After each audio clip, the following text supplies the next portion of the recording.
وبركاته إن الحمد لله نحمده ونستعينه ونستغفره ونعوذ بالله من شرور أنفسنا ومن سيئات أعمالنا من يهده الله فلا مضل له ومن يضلل فلا هادي له وأشهد أن لا إله إلا الله وحده لا شريك له وأشهد أن محمدا عبده ورسوله صلى الله تعالى عليه وعلى آله وصحبه وسلم تسليما كثيرا أما بعد فقد قال الإمام البخاري رحمه الله تعالى باب الصلاة بغير رداء قال حدثنا عبد العزيز بن عبد الله قال حدثنا ابن أبي الموالي عن محمد بن المنكدر قال دخلت على جابر بن عبد الله وهو يصلي في ثوب ملتحفا به ورداءه موضوع فلما انصرف قلنا يا أبا عبد الله تصلي ورداؤك موضوع قال نعم أحببت أن يراني الجهال مثلكم رأيت النبي صلى الله عليه وسلم يصلي كذا সম্মানিত দিনী ভাতৃমণ্ডলী, আল্লাহ রাব্বুল আলামিনের প্রশংসা এবং প্রিয় রাসূল সাল্লাল্লাহু আলাইহি সাল্লামের উপর সালাত ও সালামের পর আজ 21শে রবিউল সানি 1443 হিজরি মোতাবেক 26 নভেম্বর 2021 জুমাবার জুমার সালাতের পরে ইসলামিক কালচারাল সেন্টার দাম্মাম আমাদের ধারাবাহিক আলোচনা সহিহুল বুখারীর সালাতের পর্ব নম্বর 5 ইমাম বুখারী রাহিমাহুল্লাহর কিতাব থেকে আজকে অধ্যায় নম্বর 11 হাদিস নম্বর 370 বিষয়বস্তু সালাত সম্পর্কীয়, বিশেষ করে সালাতের শর্তাবলী সম্পর্কে হাদিসগুলি প্রথম নিয়ে এসেছেন। সালাতের বিভিন্ন দিক রয়েছে, সামনে সালাতের বিবরণ, সালাতের রুকন ইত্যাদি বিভিন্ন দিক আসবে। আর এখন যে ধারাবাহিক আলোচনা চলছে সালাতের প্রথম দিক, তা হচ্ছে সালাতের শর্তাবলী বা শর্তসমূহ। শর্ত যে কোনো কাজ শুরু করার আগেই পুরা করতে হয়, দুনিয়ার ক্ষেত্রে হোক অথবা দিনের ক্ষেত্রে হোক। দুনিয়ার ক্ষেত্রে যেমন বিদেশ আসার শর্ত, প্রথম পাসপোর্ট থাকতে হবে, তারপর একটা ভিসা হাসিল করতে হবে, তাই না? ভিসা হাসিল করে মেডিকেল করতে হবে, তারপর তাতে ফিট হইতে হবে, তারপরে সেটা স্ট্যাম্পিং হইতে হবে ভিসা, তাই না? তারপরে ইমিগ্রেশন হইতে হবে। এতগুলিতে যে কোনো একটা জায়গায় বাধা হইলেই খালাস, একটা শর্ত না থাকলেই ক্যান্সেল, তাই না? তাহলে এই যে আপনি বিদেশ আসছেন, বিদেশ আসার আগেই কিন্তু এই সব কাজগুলি করতে হয়, এগুলিকে শর্ত বলা হয়। এই দুনিয়ার উদাহরণ এই জন্য দিচ্ছি যাতে বোঝা যায় যে সলাতের শর্ত মানে সলাৎ শুরু করার আগে এগুলো পুরা করতে হবে। শরীরে কাপড় থাকতে হবে, সতর ঢাকতে হবে, কিবলামুখী হইতে হবে, আরও তাহারাত হইতে হবে ইত্যাদি ইত্যাদি। তো বলছেন লেখক,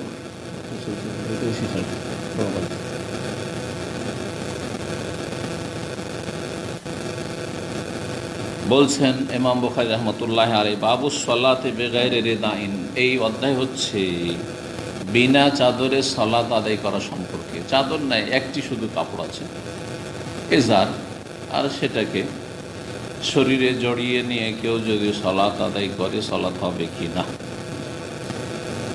যদি এর আগে আলোচনা হয়েছে বিষয়গুলি বিভিন্নভাবে বিভিন্ন দিক নিয়ে, আর হাদিসগুলো এসেছে। যদি বড় কাপড় থাকে তাহলে কাঁধ সহ জড়িয়ে নিতে হবে, কাঁধ থেকে শুরু করে হাঁটু সহ। আর যদি কাপড় ছোট হয় আর একটি কাপড় শুধু আছে, দুটি নেই, তাহলে কমপক্ষে নাভি সহ, এদিকে কি বলছে, হাঁটু সহ, নাভি থেকে মানে নাভি সামিল হবে, ঢাকা থাকবে, নাভিও ঢাকা থাকবে আর হাঁটুও ঢাকা থাকবে। এতটুকু ঢাকলে হবে যার সংকীর্ণ কাপড় আছে, ছোট কাপড় আছে। কিন্তু দুটো কাপড় যদি থাকে আর একটি কাপড়ে হয়তো নিচের দিক ঢাকবে, কাঁধ ঢাকবে না, কাঁধ ঢাকলে এদিকে রান খুলে যাবে, তাহলে নিচের দিক ঢাকার পরে আর একটা কাপড় কাঁধে দিতে হবে, যেমন লুঙ্গি আর গামছা। সহজ ভাষায় লুঙ্গি আর গামছা, অথবা লুঙ্গি এবং গেঞ্জি, সে হাফ গেঞ্জি হোক অথবা ফুল গেঞ্জি হোক। সেন্টু গেঞ্জি না, সেন্টু গেঞ্জিতে কাঁধ ঢাকে না, শুধু সেন্টু গেঞ্জি পরে আছে, তাহলে কাঁধ খোলা আছে। সেন্টু গেঞ্জি পরে সালাত আদায় করা যাবে, কিন্তু সেন্টু গেঞ্জিকে আবার ঢাকতে হবে কোনো একটা গামছা দিয়ে, বুঝা গেছে না? সেন্টু গেঞ্জি পরা হারাম নয়, কিন্তু কথা সেন্টু গেঞ্জি দিয়ে কাঁধ ঢাকে না, সুতরাং সলাতের শর্ত পুরা হয় না বা সলাতের ওয়াজিব পুরা হয় না। শর্ত হচ্ছে নাভি থেকে নিয়ে হাঁটু পর্যন্ত ঢাকা, আর কাঁধ ঢাকা শর্ত নয়। ওয়াজিব কিনা এই নিয়ে ইখতিলাফ রয়েছে ফুকাহাদের। একদল বলছেন যে ওয়াজিব কাঁধ ঢাকা, কাপড় থাকলে ওয়াজিব।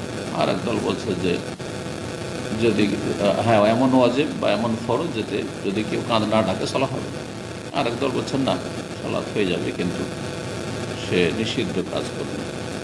কিন্তু যেহেতু রাসূলুল্লাহ সাল্লাল্লাহু আলাইহি ওয়াসাল্লাম নিষেধ করেছেন, লা ইউসাল্লি আহাদুকুম ফিস সাওবিল ওয়াহিদ লাইসা আলা আতিকিহি মিনহু শাই, কোনো ব্যক্তি যেন এমন একটি কাপড়ে সালাত আদায় না করে যে কাঁধের ওপর কিছু নেই, কাঁধ ঢাকবে। যদি কাপড় থাকে তাহলে কাঁধ ঢাকবে। সুতরাং কাঁধ খোলা রেখে শুধু লুঙ্গি পরে খালি গায়ে সালাত আদায় করা জায়েজ নয়। তো বিনা চাদরে সালাত আদায় করা। হাদিস 370 নম্বর, বর্ণনাকারী তাবেঈ মুহাম্মদ ইবনুল মুনকাদির, তিনি বর্ণনা করে বলছেন, তাআলা দাখালতু আলা জাবির বিন আব্দুল্লাহ, আমি প্রবেশ করলাম জাবির বিন আব্দুল্লাহ রাদিয়াল্লাহু তাআলা আনহুমা, বিখ্যাত সাহাবীর কাছে। ওয়া ইউসাল্লি ফি সাওবিন মুলতাহিফান বিহ, সেই সময় তিনি একটি কাপড় শরীরে জড়িয়ে সালাত আদায় করছিলেন। একটি কাপড় গোটা শরীরে ছিল আর কাপড়টাকে শরীরে পেঁচিয়েছিলেন বা জড়িয়েছিলেন। পরে দাহ মওদুন, এমন নয় যে শুধু একটি কাপড় তার আছে, তার পাশেই তার কাপড় রাখা ছিল। ওয়াদা ইয়াদাও মানে রাখা, থেকে মওদুন ইসম মাফউল মানে তার কাপড় রাখা ছিল সেখানে।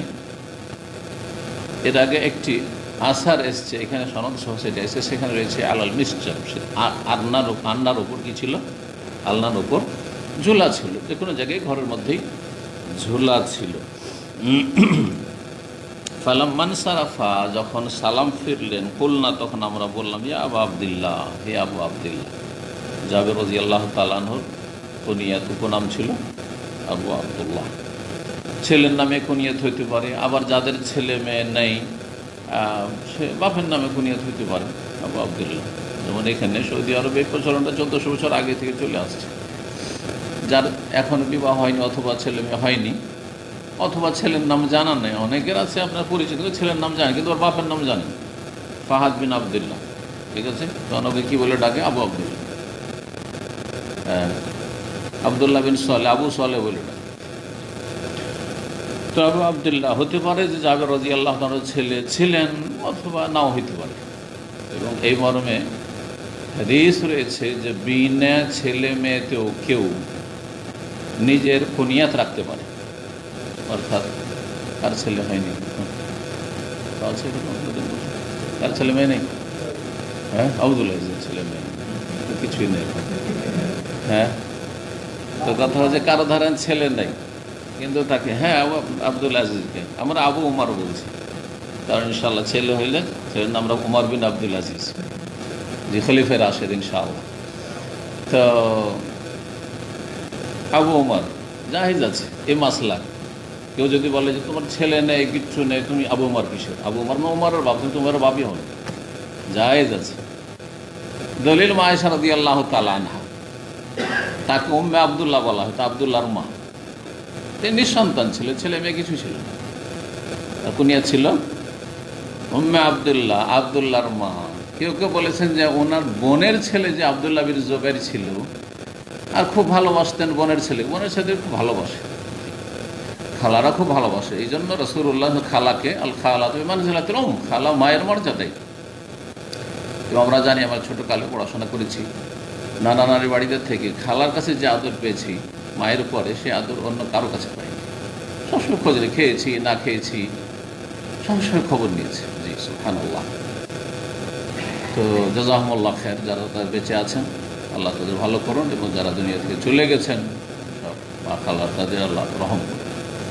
তো কি বলছিলাম, হ্যাঁ, আয়েশা রাদিয়াল্লাহু তাআলা আনহাকে ডাকতেন উম্মে আব্দুল্লাহ বলে। এমনিতে ডাকা জায়েজ আছে, কারো ছেলে মেয়ে থাকা না থাকে এই কুনিয়ত দিয়ে, আব্দুল্লাহর মা, আব্দুল্লাহর বাপ এই বলে, অথবা বোনের ছেলে ছিল তার নামে কুনিয়ত দিয়ে উম্মে আব্দুল্লাহ, আব্দুল্লাহর মা বলা। তোসাল্লি জাবের রাদিয়াল্লাহু তাআলা আনহুকে তাবেঈ তার ছাত্র সম্বোধন করে জিজ্ঞেস করছেন, তোসাল্লি আপনি সালাত আদায় করছেন, ওয়ারিদাউকা মওদু এমন অবস্থা একটি কাপড়ে, অথচ আপনার চাদর এখানে সামনে রাখা আছে। না থাকতো কাপড় এটা আলাদা কথা, মাসলা জানি। ওস্তাদকে বলছেন, তাহলে বোঝা যাচ্ছে কোনো সংশয় হইলে যদি বুঝতে না পারেন তো ওস্তাদকে জিজ্ঞাসা করা যেতে পারে আদবের সাথে। এইরকম সংশয় নিরসন করা জরুরি, না হলে ভুল বুঝে থেকে যাবেন, ভুল বুঝে থেকে যাবেন। এটা কেমন কথা হইলো? কাপড় আছে সামনে চাদর, আর তিনি একটি কাপড় শরীরে জড়িয়ে সালাত আদায় করছেন। আবার কাপড়টি কিন্তু লম্বা ছিল, সেই কাপড় এমন ছিল না যে কাঁধ ঢাকা ছিল না, শুধু এই কোমর থেকে শুরু করে নাভি থেকে হাঁটু ছিল, এমন কাপড় এখান থেকে কাঁধ থেকে একবারে হাঁটু পর্যন্ত ঢাকা ছিল একটি চাদরে বা একটি কাপড়ে, লম্বা কাপড়ে, আর একটা চাদর রাখা ছিল। তার মানে এহরামের দুটো কাপড় ধরে, আর একটা এহরামের কাপড় যদি এত লম্বা হয়, যদি এগুলো লম্বা নয়, ধরেন ওর চাইতে লম্বা কাপড় যেটাতে কাঁধ থেকে শুরু করে হাঁটু পর্যন্ত ঢেকে যাবে, ছোটদের ঢেকে যাবে। বড় এহরামের কাপড়গুলি ছোটদের ঢেকে যাবে, বা বড় যে বাংলাদেশের লুঙ্গি সেগুলি যদি এই কাঁধের সাথে জড়িয়ে না হয় তাহলে কি হবে? 10 বছর 12 বছর 13 বছর বাচ্চাদের একবারে হাঁটু সহ ঢেকে যাবে। জরুরি না যে চাদর নিতে হবে, এই হাদিস এটা প্রমাণ করে। বিনা চাদরে সালাত আদায় করা। বলছেন যে আপনি এভাবে সালাত আদায় করছেন, অথচ আপনার চাদর এখানে রাখা আছে। কালার নাম, হ্যাঁ আমি জানি যে এখানে চাদর রাখা আছে। আহবাবতু আন ইয়ারানিল জুহালু মিসলুকুম, আমি এইভাবে সালাত এই জন্য আদায় করলাম যে আমি পছন্দ করি। আহবাবতু মানে আমি ভালোবাসি, আহ্বাই প্রতীক, আমি পছন্দ করি বা ভালোবাসি যে তোমাদের মতো অজ্ঞরা আমাকে দেখুক আর শিখুক, আমাকে দেখুক আর শিখুক। তাহলে ছাত্রদেরকে জাহেল বলা, অজ্ঞ বলা জায়েজ। সাহাবী বলেছেন, আপনাদের কাউকে যদি বলেছেন আপনি একটা জাহিল, জীবনে আর আসমান ইসলাম এক জাহিল বলেছে, পুরো মান সম্মান চলে গেল, তাই না? বিশাল ব্যাপার। হ্যাঁ, আত্মমর্যাদা বোধ খুব বেশি, এলেম শেখার চাইতে অনেক বেশি গুরুত্ব। আমি অনেক বড়, আমি জাহিল পড়াই, না জানলো আমি আলম। হোটেলে বসে আর বুফিয়াতে বসে বাঙালি জাতি ফতোয়া দিতে পারে, ওর এলেম থাকার না থাক। আমি তো হয়তো 15-20 বছর ধরে বসি না কোথাও হোটেলে, কিন্তু একসময় দেখেছি বুফিয়া, বাঙালি বুফিয়াতে অথবা হোটেলে চলে যান আর চুপচাপ বসে থাকে, চারিদিক থেকে শুধু ফতোয়া বর্ষণ হচ্ছে, ফতোয়া, সব জাহেল মূর্খরা ফতোয়া দিচ্ছে। একজন বলছে জায়েজ, তারা বলছেন না জায়েজ। কিসের কেন জাহেল না জায়েজ হবে? আর বলছে জায়েজ, না জায়েজ। তর্ক চলছে ধর্মের বিষয়, পেট থেকে একটা ইলম খুঁজে পাওয়া যাবে না, কিন্তু ফতোয়া ঠিকই খুঁজে পড়েছে।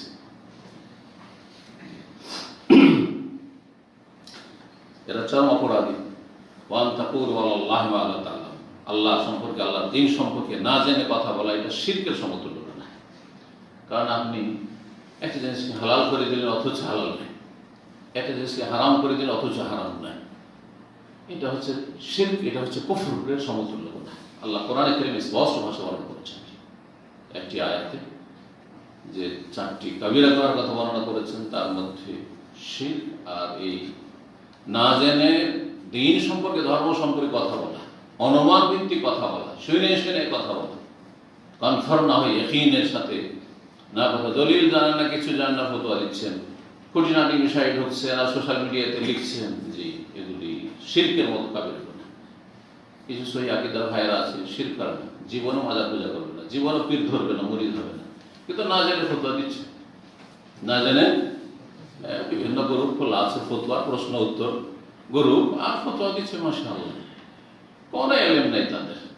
সুন্নি মুসলমান, সুন্নি মুসলমান জানেন, ওই হিন্দু পুলিশ যাওয়াকে বলেছে শুনে শুনে মুসলমান, মানে শুনে শুনে ফতোয়া দেয়। আল্লাহ হেফাজত করুন।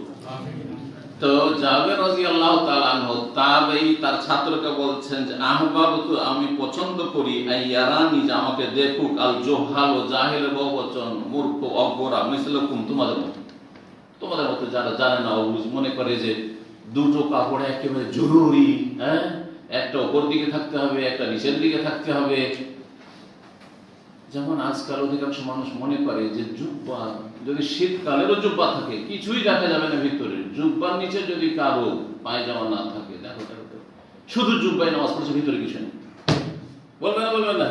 অনেকে বলে ফেলবে, কিন্তু অনেকে বলে ফেলবে। হাফ প্যান্ট, আমার কাছে অনেকে বলেছে এরকম, হাফ প্যান্ট ও সৌদিরা জুব্বার নিচে হাফ প্যান্ট করে থাকে, যদি সাদা কাপড়ে থাকে আর একবারে ঝকঝক করে পরিষ্কার দেখা যাচ্ছে, আর সে আন্ডার প্যান্টটি হাঁটুর উপরে আছে, তাহলে আপত্তিকর, তাহলে ও রান দেখা যাচ্ছে। কিন্তু ধরেন রঙিন কাপড়ে আছে অথবা এমন মোটা কাপড়ে আছে, ভিতরে কিছুই দেখা যাচ্ছে না, আর সে হাফ প্যান্ট পরে আছে ভিতরে, অথবা কিছুই নেই, কিছুই দেখা যায় না, এই যে কাপড়ে, যেমন রঙিন কাপড়ে যে ভাইরা পরে আছে জুব্বা, রঙিন জুব্বা, ভিতরে পায়জামা থাক আর না থাক, এমনকি জাঙ্গিয়া থাক আর না থাক, অসুবিধা আছে? কিন্তু কেউ যদি জানতে পারে যে ভিতরে কিছু নেই, বলছে দেখো কিরকম নামাজ পড়ছে। আর একটা ফতোয়া আছে কিন্তু আমাদের দেশের কাঠমোল্লাদের, জানেন, মহিলাদের সায়া পরে নামাজ পড়া যায় না, মহিলাদের সায়া পরে নামাজ পড়া জায়েজ নয়। তো মহিলাদের যদি সায়া পরে নামাজ জায়েজ না হয়, তো পুরুষদের জুব্বা পরে যদি আন্ডারপ্যান্ট নিচে না থাকে তো জায়েজ নয়, একই কথা।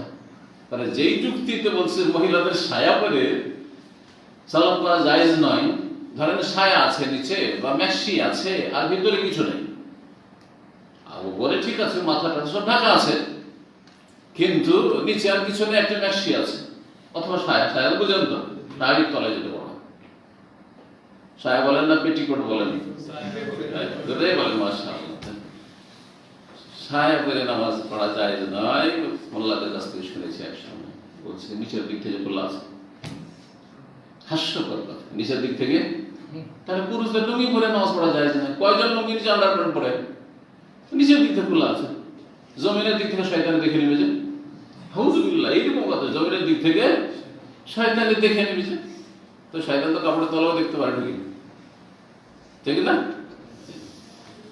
জাহেলের কাছ থেকে ফতোয়া নিতে হবে না, আলেমের কাছ থেকে ফতোয়া নিতে হবে।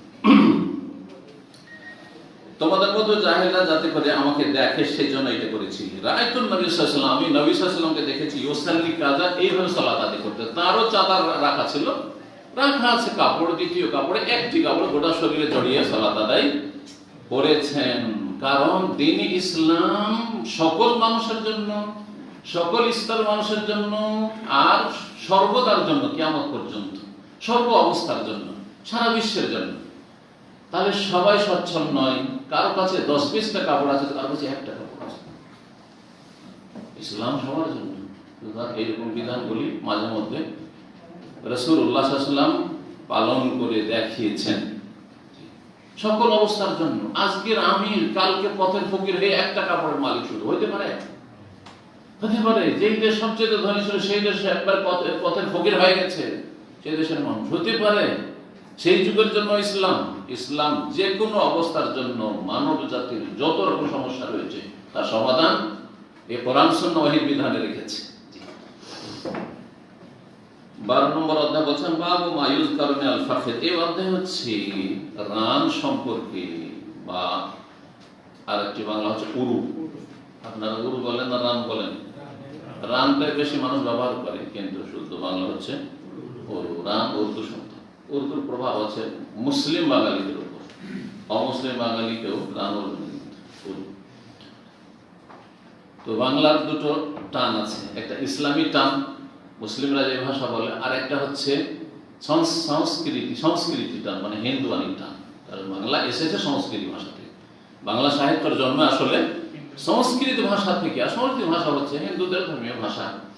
আর যার ফলে শুদ্ধ যে বাংলাগুলি, সেই বাংলাগুলি শুনতে খারাপ লাগে, ভালো লাগে না।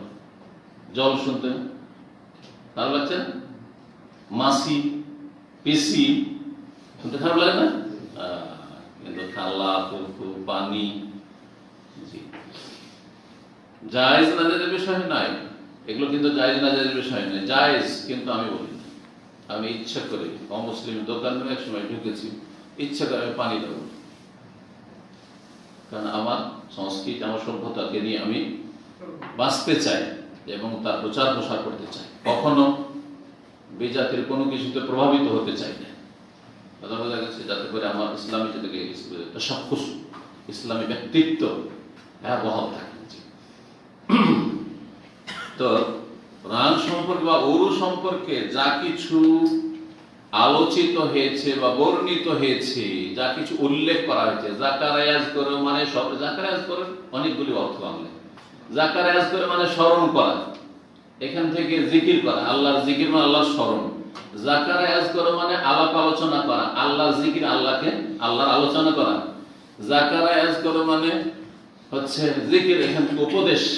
জি হ্যাঁ, জাকারায়াজ করে মানে উল্লেখ করা, বা মায়ুজ করো যা উল্লেখ করা হয়েছে বা বর্ণিত হয়েছে ফিল ফাফিজ, উরু সম্পর্কে, রান সম্পর্কে যে হাদিসগুলি বর্ণিত হয়েছে, কি যে রান কি ঢাকতে হবে পুরুষদের, না রান খোলা চলবে, এটা হচ্ছে আসল মাসলা। মহিলাদের তো ঢাকতে হবে, কারণ মহিলাদের গোটা শরীর হচ্ছে কি লজ্জা স্থান বা ঢাকার বস্তু। আল মারআতু আওরাতু, নবী সাল্লাল্লাহু আলাইহি ওয়াসাল্লামের প্রসিদ্ধ হাদিস, নারী জাতি হচ্ছে ঢেকে রাখার বস্তু। আবৃত, আওরাতুন মানে আবৃত রাখার বস্তু।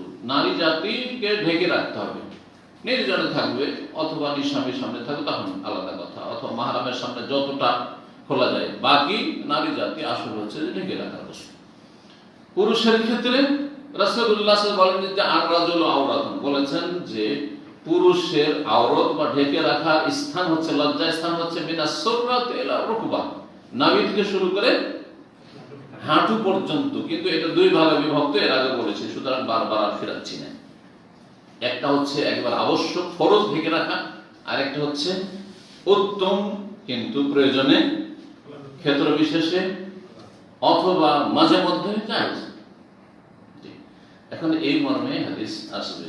হাদিস আসার আগে কিছু আসার নিয়ে এসছেন, যেগুলি অধ্যায়ের সাথে সাথে নিয়ে আসেন ইমাম বুখারী রাহিমাহুল্লাহ। অধ্যায় যে বিষয়টি উল্লেখ করেছেন সেটার সমর্থনে, সেগুলি বিনা সনদে নিয়ে আসেন।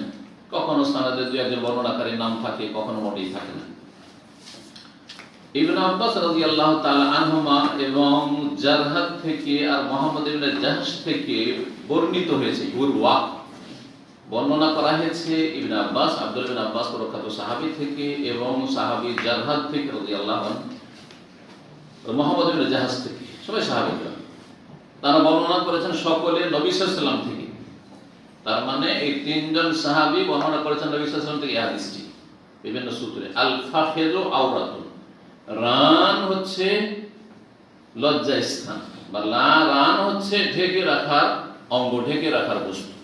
রানকে কি করতে হবে? ঢেকে রাখতে হবে, পুরুষের ক্ষেত্রে, নারীর ক্ষেত্রে গোটা শরীর।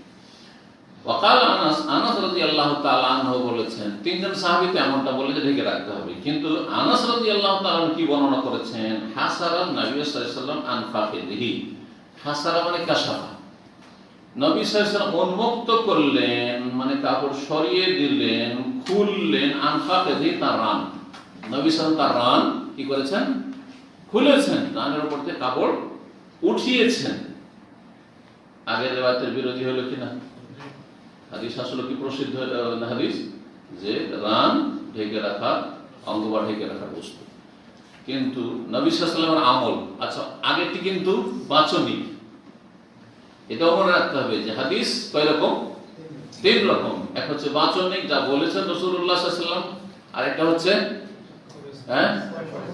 কর্মগত, যা করেছেন, আর আরেকটি হচ্ছে অনুমোদন বা স্বীকৃতি, তাকরীর, কওল বচন, ফেল কর্ম, আর তাকরীর মানে হচ্ছে সাপোর্ট করা বা অনুমোদন দেওয়া বা স্বীকৃতি দান করা। কেউ সামনে করেছে, নবী সাল্লাল্লাহু আলাইহি ওয়াসাল্লাম নীরব থেকেছেন, কিছু বলেননি, সেটাই হাদিস। কারণ নবী সাল্লাল্লাহু আলাইহি ওয়াসাল্লাম অন্যায়ের উপর কখনো চুপ থাকতে পারেন না। আমাদের জন্য অন্যায় প্রতিবাদ করা ফরজে কিফায়া, দুইজন আছে, একজন করলে হয়, আর না করলে আমাকে স্পেশালি আল্লাহ পাঠাননি যে প্রতিটি অন্যায়ের প্রতিবাদ করতে হবে, বুঝা গেছে না? যদি কখনো কখনো ফরজ আইন, যদি সেটা অন্যায়ের প্রতিবাদ করার লক্ষ্যেও না থাকে তাহলে। কিন্তু রাসূলুল্লাহ সাল্লাল্লাহু আলাইহি ওয়াসাল্লাম স্পেশালি আল্লাহ পাঠিয়েছেন ভালো কাজে উপদেশ দেওয়ার জন্য আর অন্যায় কাজে বাধা দেওয়ার জন্য। সেই জন্য তার উপর ফরজ আইন ছিল আল্লাহর দ্বীনের তাবলীগ, আল্লাহর দ্বীন পৌঁছে দেওয়া, ওহীর কথা পৌঁছে দেওয়া। তো নবী করিম সাল্লাল্লাহু আলাইহি ওয়াসাল্লাম কথার দ্বারা পৌঁছেছেন, কাজের দ্বারা পৌঁছেছেন, আর অনুমোদনের মাধ্যমে। অনুমোদন সামনে করা হইল, যদি নাজায়েজ হতো অবশ্যই তিনি আপত্তি করতেন। এমনকি এটা মনে রাখেন, নবী সাল্লাল্লাহু আলাইহি ওয়াসাল্লামের সামনে করা হয়নি, জীবদ্দশায় মদিনায় কোন সাহাবী কোন কাজ করেছেন, আর সেটা যদি অন্যায় হয়, নাজায়েজ হয়, হারাম হয়, আর ওহী নাযিল হওয়ার জামানা, নবী সাল্লাল্লাহু আলাইহি ওয়াসাল্লাম বেঁচে আছেন, নবী সাল্লাল্লাহু আলাইহি ওয়াসাল্লামকে অবশ্যই আল্লাহ জানিয়ে দিবেন যে তোমার কোন সাহাবী এইরকম নাজায়েজ কাজ করছে, যেটা জায়েজ না, ও মাসলা জানে না, তাকে অবশ্যই জানিয়ে দাও, ওহী নাযিল হয়ে যাবে। ঠিক না? এই জন্য এই যে কথাটি বললাম, শেষ কথাটি, এর দলিল কি? এর দলিল আছে। বলছেন সাহাবীরা, কুননা নাযিল ওয়াল কুরআন ইয়ানজিল, আমরা আযল করতাম কোরআন নাযিল হওয়ার জামানে। কোরআন এদিকে নাযিল হচ্ছে আর আমরা আযল করতাম। আযল বুঝেন? কে বুঝে?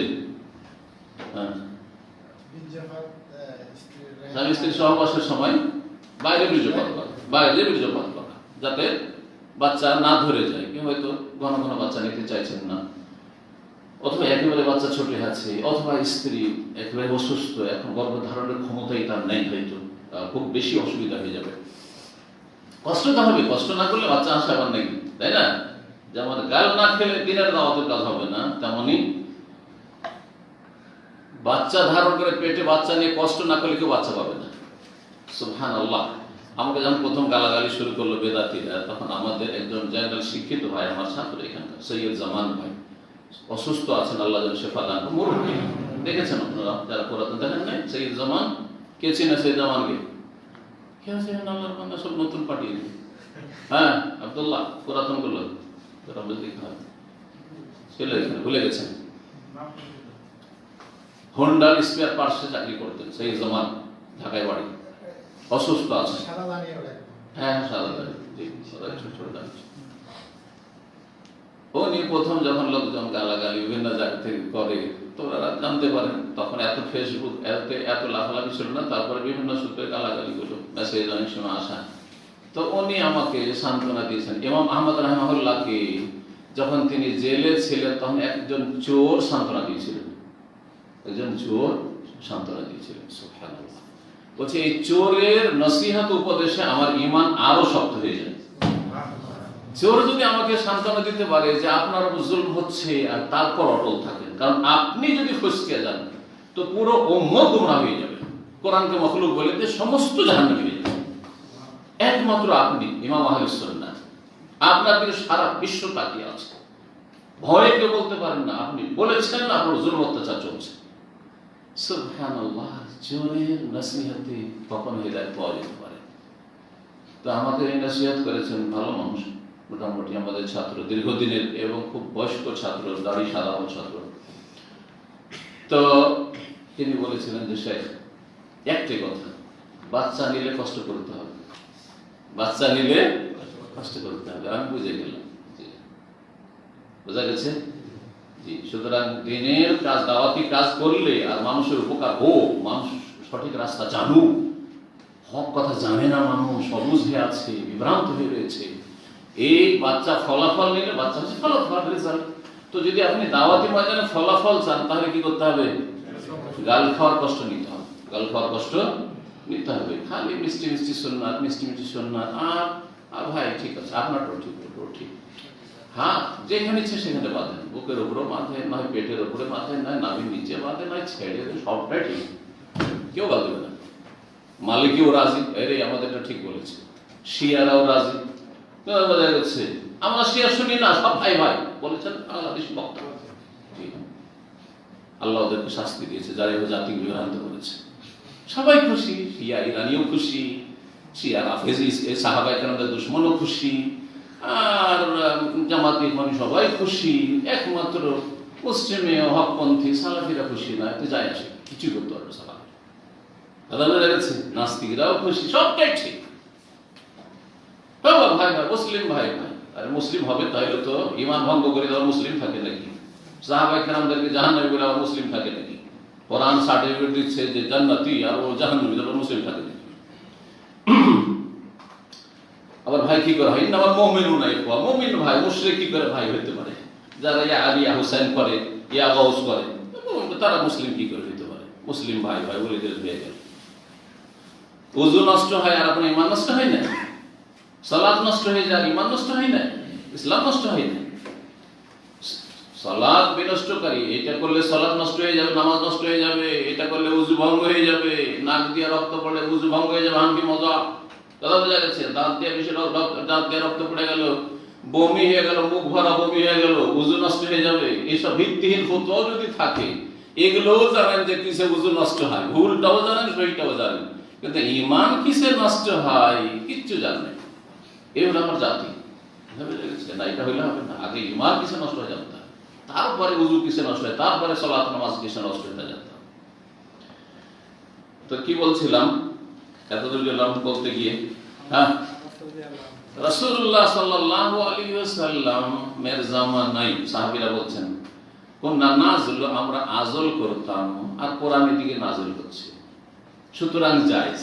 ওনার বলার উদ্দেশ্য কি? সুতরাং আযল করা জায়েজ, যদি এই ক্ষেত্রে একটা শর্ত আছে যে স্ত্রী সম্মতি এটা, কিন্তু কথা হচ্ছে যে জায়েজ কিভাবে জায়েজ হলো?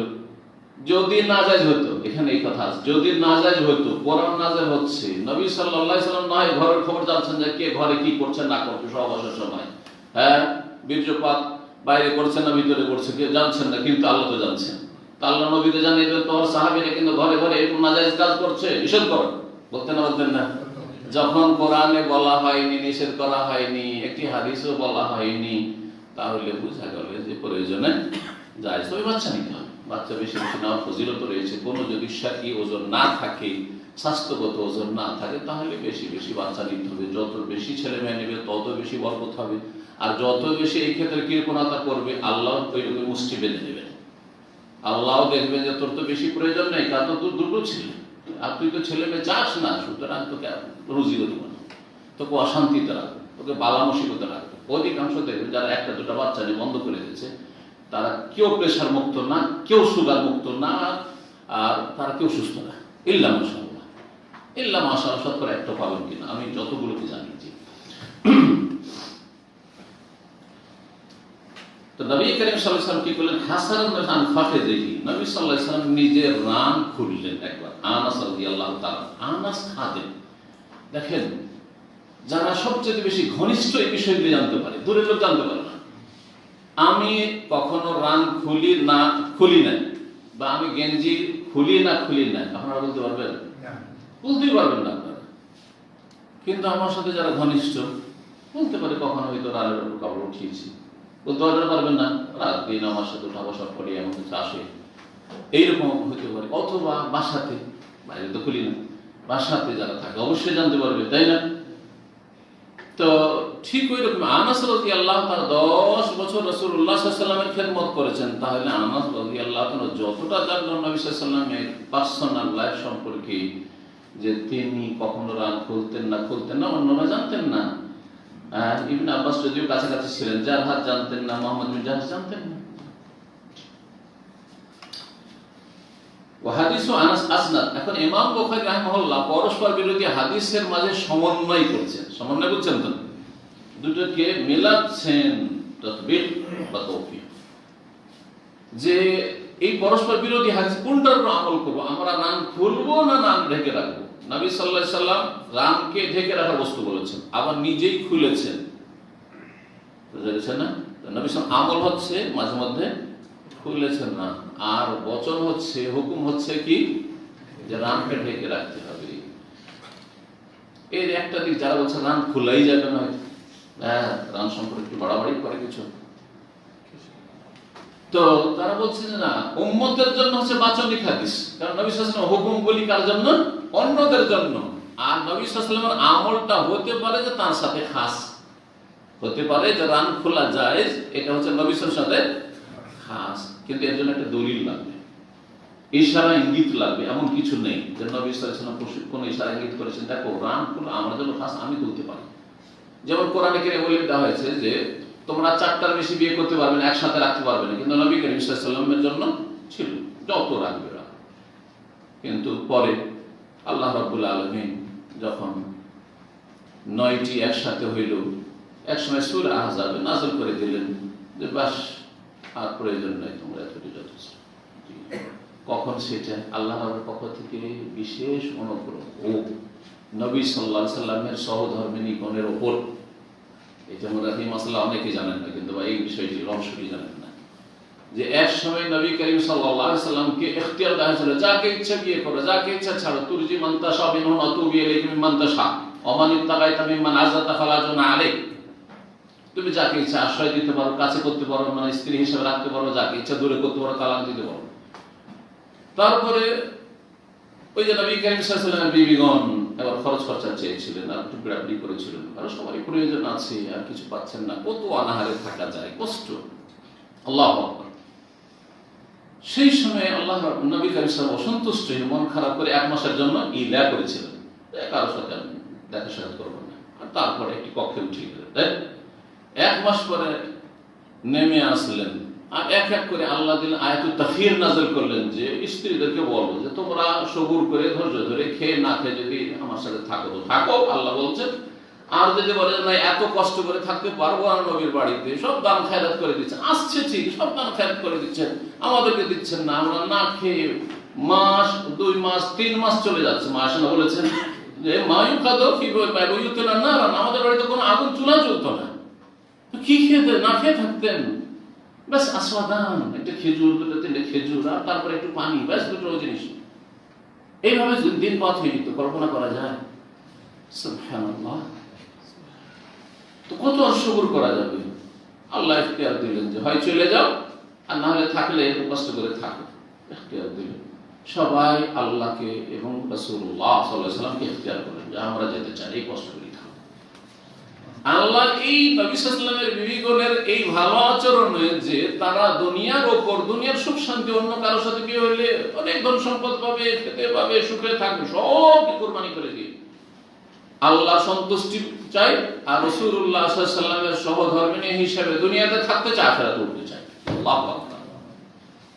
যখন এই কথা বললেন নবী সাল্লাল্লাহু আলাইহি ওয়াসাল্লাম বিবিগণ, তখন আল্লাহ রাজি হয়ে গেলেন। তখন নবী সাল্লাল্লাহু আলাইহি ওয়াসাল্লাম বললেন যে তাহলে এই 9টাই যথেষ্ট। আর না, তখন এরা এত বেশি কুরবানি দিতে পেরেছে তোমার সাথে থাকার জন্য, আর এর বেশি বিয়ে করবে না।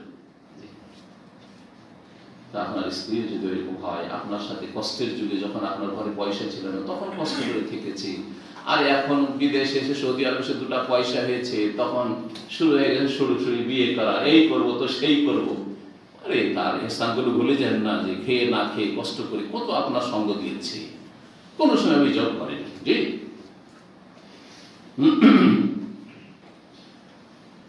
তো এখন সমন্বয় করছেন কি? ইমাম বুখারী রাহিমাহুল্লাহ। তাহলে বাচনিক আর কর্মগত সমন্বয় না, যে নবীর সাথে খাস খাস হওয়ার কোনো দলিল নাই।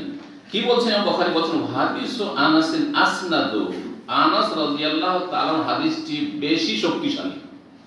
আসনাদু মানে আকওয়া, সনদের দিক থেকে বেশি মজবুত। ও হাদিসু জারহাদ আহওয়াতু, তো আর জারহাদের বর্ণিত হাদিস, মুহাম্মদ বিন জাহশের বর্ণিত হাদিস, ইবনে আব্বাস রাদিয়াল্লাহু তাআলা আনহুর বর্ণিত হাদিস হচ্ছে অধিক সতর্কতা, অধিক সতর্কতা। মানে আরেকটা সমন্বয়ের দিক কখনো কখনো পরস্পর বিরোধী হাদিসে করা হয়, এই বিষয়টা আর হাদিসের যে উসুল হাদিস বা মুস্তালাহুল হাদিস, এই কায়দাটা জানেন। একটা হাদিস বেশি শক্তিশালী বুখারী মুসলিমে আছে, আরেকটা হাদিস ধরো ইবনে মাজাহ আছে, তিরমিজিতে আছে, বা হাসান একটি আরেকটি সহিহ। কখনো কখনো সমন্বয়, সব সময় নয়।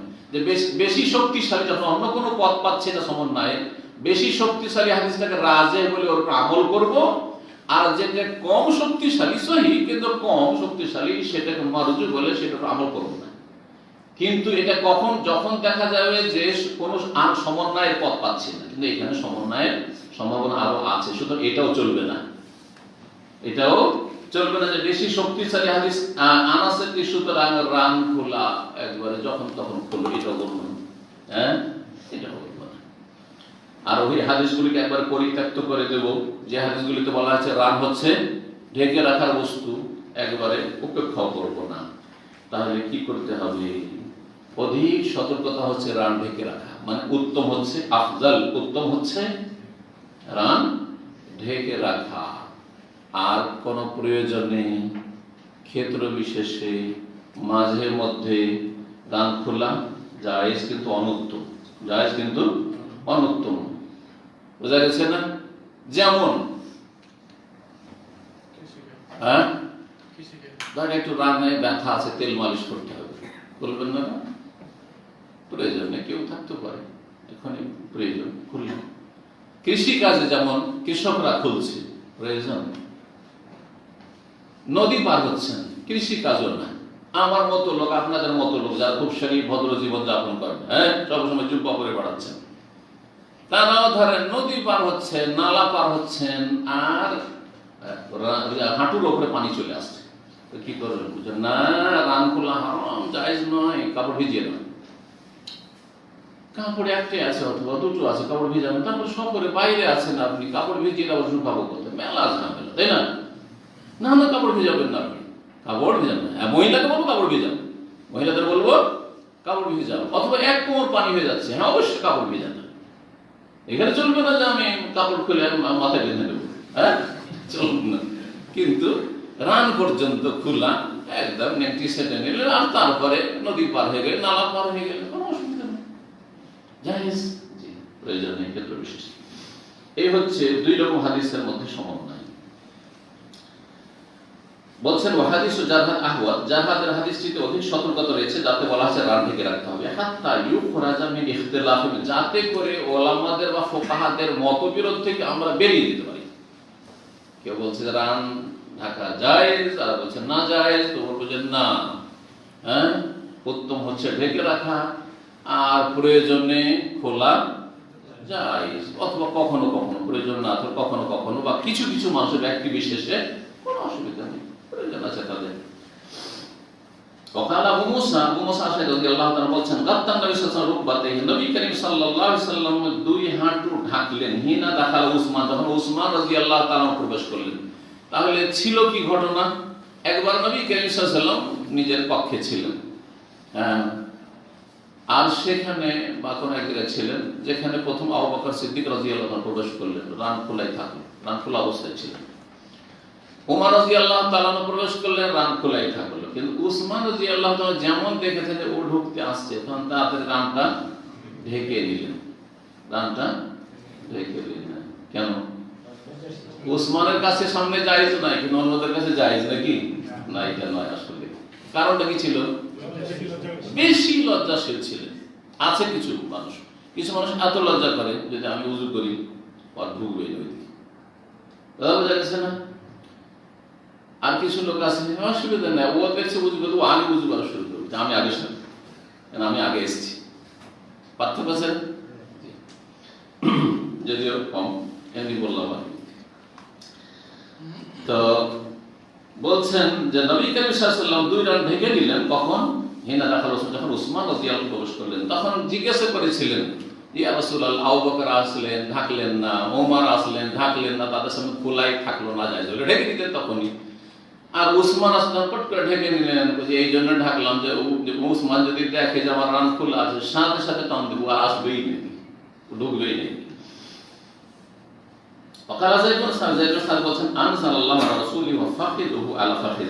আরেকটি আনসার যায়েদ বিন সাবিত ওহী লিখতেন রাদিয়াল্লাহু তাআলা, বলছেন যে আল্লাহ রাব্বুল আলামিন রাসূলুল্লাহ সাল্লাল্লাহু আলাইহি ওয়াসাল্লাম ওহী নাযিল করলেন এক সময়, ওয়া ফাখিদু আলা ফাখিদি, সেই সময় রাসূলুল্লাহ সাল্লাল্লাহু আলাইহি ওয়াসাল্লাম রান আমার রানের উপর ছিল, পাশাপাশি বসেছিলেন, আর রানের উপর কি ছিল?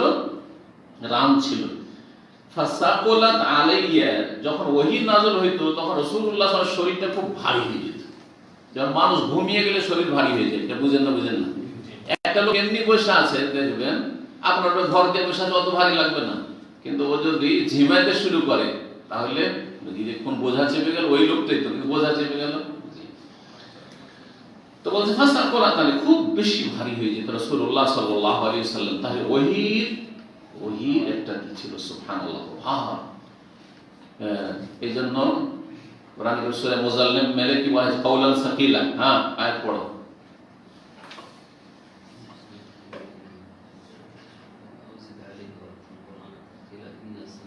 ইন্না সানুলকি আলাইকা কাওলান সাকিলা, হে নবী আমি অচিরেই বা শীঘ্রই বা নিশ্চিত, সিনের এই সবগুলি অর্থ হয় তোমার প্রতি নিক্ষেপ করব বা নাযিল করব কাওলান সাকিরা, বড় ভারী বাণী, সাকিরা বড় ভারী বাণী।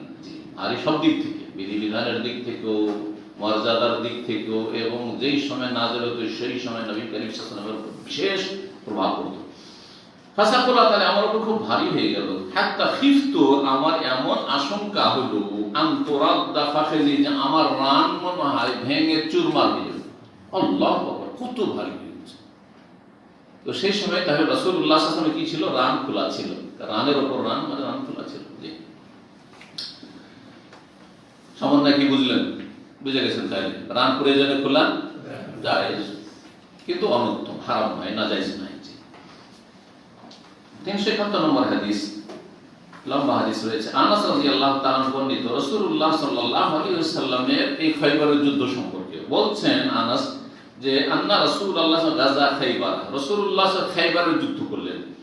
ফাসাল্লাইনা ইনদাহা সালাতাল গাদা বিগালাসিন, আমরা খায়বারের কাছাকাছি গিয়ে ভোরের বা ফজরের সালাত আদায় করলাম। বিগালাসিন, ভোরের অন্ধকারে।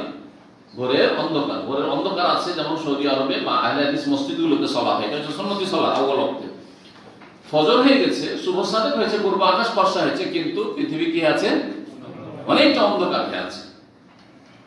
পক্ষান্তরে হানাফিরা একবার ইসফার করে, ফর্সা করে, সূর্য উঠতে যাচ্ছে, তার আধা ঘন্টা 15 মিনিট 20 মিনিট আগে সালাত আদায় করে, যেটা অনুত্তম, যেটা মানুষ নিরুপায়, যে ব্যক্তি উঠতে পারে, জাগতে পারে, তার জন্য অক্ত, কিন্তু স্বেচ্ছায় জাগতে পারবে তারপরে এইভাবে সালাত আদায় করা ঠিক নয়। যে সুন্নতের খেলাফ, সেই সুন্নাত খেলাফ।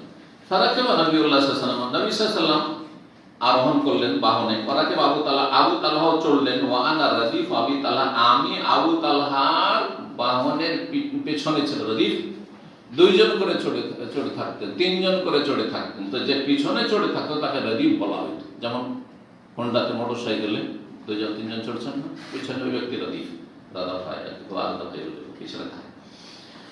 ওয়ানা রাদিফ আবি তালহা ফাআজরা নবিয়ুল্লাহ ফি যুকাতে খায়বার, নবী সাল্লাল্লাহু আলাইহি ওয়াসাল্লাম সালাম ফিরার পরে বা সালাত শেষ করার পরে খায়বারের গলিতে দ্রুত বেগে ছুটলেন। বাহনে চড়ে, উটের পিঠে চড়ে দ্রুত বেগে ছুটে। যুকাত মানে হচ্ছে গলি, লেন, যেগুলোকে ইংরেজিতে বলা হয়, শহরের বিভিন্ন গলি বা মহল্লার বিভিন্ন গলি। ওয়া ইন্না রুকবাতি লা তামাসসু ফাখিদা নবী আল্লাহ সাল্লাল্লাহু আলাইহি ওয়াসাল্লাম, সেই সময় আমার হাঁটু নবী সাল্লাল্লাহু আলাইহি ওয়াসাল্লামের রানকে স্পর্শ করছিল। পিছনে যে ছিলেন আনাস কি বলছেন, যে আমার হাঁটু কোথায় লাগছিল? গিয়ে নবী করিম সাল্লাল্লাহু আলাইহি ওয়াসাল্লামের রানে। তার মানে নবী সাল্লাল্লাহু আলাইহি ওয়াসাল্লাম কাপড় সেটেছিলেন, কাপড় সেটেছিলেন, রান কিছুটা খোলা ছিল, আর পেছনে যে চড়ে থাকে তার রানটা এগিয়ে, তার হাঁটুটা এগিয়ে থাকবে সামনে দিকে, তার হাঁটুটা গিয়ে রানে স্পর্শ করছিল। সুম্মা হাসারাল ইজার আন ফাকিহি, তারপরে লুঙ্গি উঠিয়ে দিলেন রান হতে, মানে রান খোলা, রান খুলে দিলেন। হাত্তা ইন্নী আনজুরু, এমনকি আমি দেখছিলাম, ইলা বিয়াদি ফাকিহি নবিয়ুল্লাহ সাল্লাল্লাহু আলাইহি ওয়াসাল্লাম, আল্লাহর নবী সাল্লাল্লাহু আলাইহি ওয়াসাল্লামের রানের শুভ্রতার দিকে। যারা সব সময় ঢেকে রাখে শরীর, তাদের শরীর বেশি ফর্সা লাগে। আর এমনিতে নবী সাল্লাল্লাহু আলাইহি ওয়াসাল্লাম অত্যন্ত ফর্সা ছিলেন, ফর্সা ছিলেন, কিন্তু ইউরোপিয়ানদের মতো ফর্সা না, ফ্যাক্সা ফর্সা না, লাল ফর্সা। নবী সাল্লাল্লাহু আলাইহি ওয়াসাল্লামের কুলিয়া মোবারক হচ্ছে, শারীরিক গঠন হচ্ছে যে তিনি ছিলেন লাল ফর্সা। লাল ফর্সা বেশি দেখতে সুন্দর, আর যেটা ফ্যাক্সা ফর্সা ওটা দেখতে অত সুন্দর না। বলছেন নবী করিম সাল্লাল্লাহু আলাইহি ওয়াসাল্লাম সম্পর্কে, দাখালা কারিয়া, যখন এই খায়বারের জনপদে প্রবেশ করলেন, খায়বার শহরে, তাআলা বলেন আল্লাহু আকবার, আল্লাহ সর্বমহান। খারিবাত খায়বার, খায়বার বিরান হয়েছে, খায়বার ধ্বংস হয়েছে বা বিরান হয়েছে। খারিবা ইয়াখরাবু, ইয়াখরাবু মানে হচ্ছে বিরান হয়ে যাওয়া।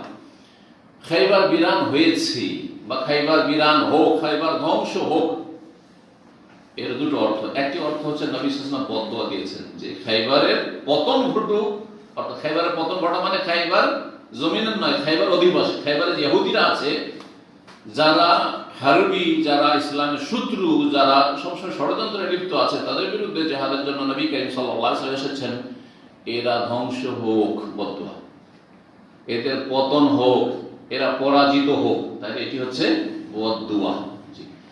আরেকটি ব্যাখ্যা হচ্ছে যে খারিবাত খায়বার নবী সাল্লাল্লাহু ভবিষ্যৎবাণী করেছেন, এখনো যুদ্ধ শুরু হয়নি, ফজর পড়েছেন আর তারপরে যুদ্ধের জন্য এগিয়ে যাচ্ছেন খাইবারের জনপদের দিকে, আর ভবিষ্যৎবাণী করছেন যে খাইবার, আজকে খাইবার বিরান হবে। মাদি অতীতকাল বলে ভবিষ্যৎ উদ্দেশ্য করা, যেমন কাদ আফলাহুল মুমিনুন, মুমিনরা সফল কাম হয়ে গেছে, না হবে? হবে। তো যেটা নিশ্চিত সেটা কোরআন হাদিসের ভাষায় কি বলা হয়েছে? মাদি পাস্ট টেন্স দিয়ে, অতীত দিয়ে ব্যক্ত করা হয়েছে। খাইবার, খাইবারের আজকে পতন হবে, মানে খাইবার আজকে আমরা বিজয়ী করব, আর খাইবারের অধিবাসীরা পরাজিত হবে। ভবিষ্যৎবাণী করে দিলেন, সুসংবাদ দিয়ে দিলেন রাসূলুল্লাহ সাল্লাল্লাহু আলাইহি ওয়াসাল্লাম সাহাবায়ে ইন্না ইযা নাযালনা বিসাহাতি কওমিন, কারণ যখন আমরা কোন জাতির আঙ্গিনায়, উঠানে অবতরণ করি, সাহাতুন মানে হচ্ছে চত্বর, আঙ্গিনায়, উঠান যাই বলবেন, যখন কোন সম্প্রদায়ের আমরা আঙ্গিনায় বা উঠানে অবস্থান করি বা অবতরণ করি,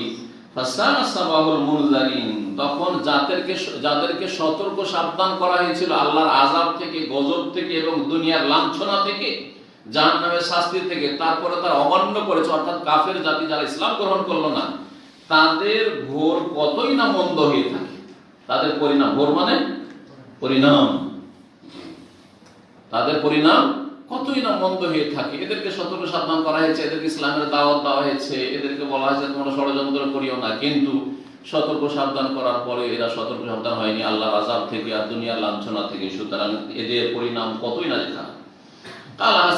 এই কথাটি তিনবার বলেছিলেন, আল্লাহু আকবার খারিবাত খাইবার, আল্লাহু আকবার খারিবাত খাইবার, আল্লাহু আকবার খারিবাত খাইবার, তিনবার করে বলেছিলেন। ইন্না নাযালনা বিসাআতি কওমিন ফাসাআ সাওয়াবুল মুনযারিন। কাল ওয়া খারাজাল কওম আলা আমালিহিম, এরা ছিল সব চাষী, কৃষি কাজ করতো, কারণ খেজুর বাগান খাইবার আমি দেখেছি, তো খাইবারে খেজুর বাগান ছিল তখন থেকে। তো এরা কৃষি কাজের সকাল সকাল কৃষকরা বেরোয়, তখন মাঠে কিন্তু ওই ফজর পর ভোর ভোরে সব মাঠে ঘাটে বেরিয়ে গেছে। ফাকালু, ওরা দেখতে পেয়েছে রাসূলুল্লাহ সাল্লাল্লাহু আলাইহি ওয়াসাল্লাম সাহাবায়ে কেরাম মুজাহিদিনদেরকে নিয়ে একেবারে খাইবারে পদার্পণ করেছেন। দেখার পরে তারা বলে উঠেছে, মুহাম্মদ সাল্লাল্লাহু আলাইহি ওয়াসাল্লাম, মানে হাদা মুহাম্মদ, এই যে মুহাম্মদ চলে এসেছে আক্রমণ করার জন্য। কাল আব্দুল আজিজ একজন সনদের বর্ণনাকারী, ওই যে আব্দুল আজিজ বিন সুহাইব, আনাসের ছাত্র, বলছেন আর আমাদের কিছু সঙ্গীরা বর্ণনা করেছে মুহাম্মাদুন ওয়াল খাবিস, এই ইহুদি কৃষি কাজ যারা করতে বেরিয়েছিল তারা বলেছিল মুহাম্মাদুন ওয়াল খাবিস, মানে এই যে মুহাম্মদ সাল্লাল্লাহু আলাইহি ওয়াসাল্লাম এবং সেনাবাহিনী চলে এসেছে। খাবিস মানে হচ্ছে জৈশ, সেনাবাহিনী চলে এসেছে। সেনাবাহিনীকে বা মুজাহিদিনদেরকে খামিস কেন বলা হয়? খামসা থেকে, তাদেরকে 5 ভাগে ভাগ করা হইত, 5 ভাগে ভাগ করা হইত। মুকদ্দমা, আর তারপরে একটি হচ্ছে মুআখিরা, আর তারপরে কালব মানে মিডিলে একটা দল, আর তারপরে ডানে আর বামে থাকতো মাইমানা মাইসারা, মুকদ্দমা আর খালফ, আর হচ্ছে সাকা, পিছনটাকে সাকা বলা হয়, আর মেনটাকে কালব, যেন হার্ট, এখানে কালব, ভিতরটাকে কলব। এই 5টি ভাগ। তাহলে মুকদ্দমা আর কি বললাম, মুকদ্দমা আর সাকা, মাইমানা মাইসারা, মুকদ্দমা কালব আর সাকা, মাইমানা মাইসারা, এই 5টি। তো এই জন্য খামিস বলা হয় সেনাবাহিনীকে। কাল কাসাবনাহা আমওয়াতান, আমরা এই খাইবারকে বিজয় করলাম ক্ষমতার জোরে, আল্লাহর রহমতে। কিন্তু জিহাদ যেগুলি হইতো সেগুলিতে যারা পরাজয় স্বীকার করতো বা সারেন্ডার হইতো, তারা দুই রকম ছিল বা 2 রকম অবস্থা। একটা হচ্ছে যে যুদ্ধ হইলই না, সেখানে যেতে মাত্র তারা সারেন্ডার করলো, আত্মসমর্পণ করে দিল, তাহলে কোনো লড়াই টড়াই করা লাগলো না, এটা সহজ। কিন্তু এটা হয়নি। খাইবারে তারা নিজেদের কেল্লা টেল্লা বন্ধ করে নিয়েছিল, আর তাদেরকে অবরোধ করে রাখা হয়েছিল, আর তারপরে প্রচেষ্টা চালানো হয়েছে, লড়াই করা হয়েছে, কেল্লার ফাটক খোলা হয়েছে, আর প্রতিদিন চেষ্টা করা হয়েছে। তারপরে শেষ দিন রাতে, যেই দিন বিজয় হবে, বললেন রাসূলুল্লাহ সাল্লাল্লাহু আলাইহি ওয়াসাল্লাম যে আজকে লাউতিয়ান্না রায়াতা গাদান রাজুলান ইউহিব্বুল্লাহ ওয়া রাসূলুহু ওয়া ইউহিব্বুহুল্লাহ ওয়া রাসূলুহু ইফতাহিল্লাহু আলা ইয়াদিহি, আগামীকালকে এমন এক ব্যক্তির হাতে পতাকা তুলে দেব যেই ব্যক্তিকে আল্লাহ এবং তার রাসূল ভালোবাসে, এবং যেই ব্যক্তি আল্লাহ এবং তার রাসূল সাল্লাল্লাহু আলাইহি ওয়াসাল্লামকে ভালোবাসে, তার হাতে আল্লাহ বিজয় দান করবে। সকালবেলা সবাই সামনে এসে হাজির, হাদিস জানা আছে, সবাই এসে হাজির। মনে হচ্ছে যে সবাই আশা করছে যে আমার মাধ্যমে খাইবার বিজয়, খাইবার বিজয় আমাকে নেতৃত্বের লোক নয়, কিন্তু একটা ইসলামের বড় খিদমত যে আমার মাধ্যমে, আমার হাতে পতাকা তুলে রাসূলুল্লাহ সাল্লাল্লাহু আলাইহি ওয়াসাল্লাম, আমার মাধ্যমে ইনশাআল্লাহ তাআলা আমি চেষ্টা করব আপনার জানের কুরবানি করে যে খাইবারের বিজয় হোক। কিন্তু সবাইকে দেখছেন আলী নেই। এই না আলী, বলছে আলী চোখ উঠেছে। চোখটা বুঝে তো, চোখ উঠেছে, আরে চোখ খুলতেই পারছেন না, বলছে ডাক ওঠায় নিয়ে আসো, নিয়ে আসা আলী।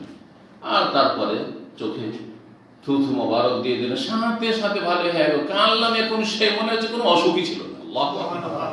এই ছিল রাসূলুল্লাহ সাল্লাল্লাহু আলাইহি ওয়াসাল্লাম আসার বরকতে। এই অন্য ক্ষেত্রে নয়, অন্যর ক্ষেত্রে দম করার মাধ্যমে, ঝাড়ফুঁকের মাধ্যমে যে বরকত হয়ে থাকে সেটা দুয়ার বরকত, আয়াতের বরকত, আমার বরকত না। খবরদার, কিন্তু সালাফি আকীদা এটি, পক্ষান্তরে সুফি বেদাতি আকীদা হচ্ছে তাবারুক হাসিল করা পীর সাহেবদের থেকে। দাদা দেখছে না, শিরকি আকীদা এটি।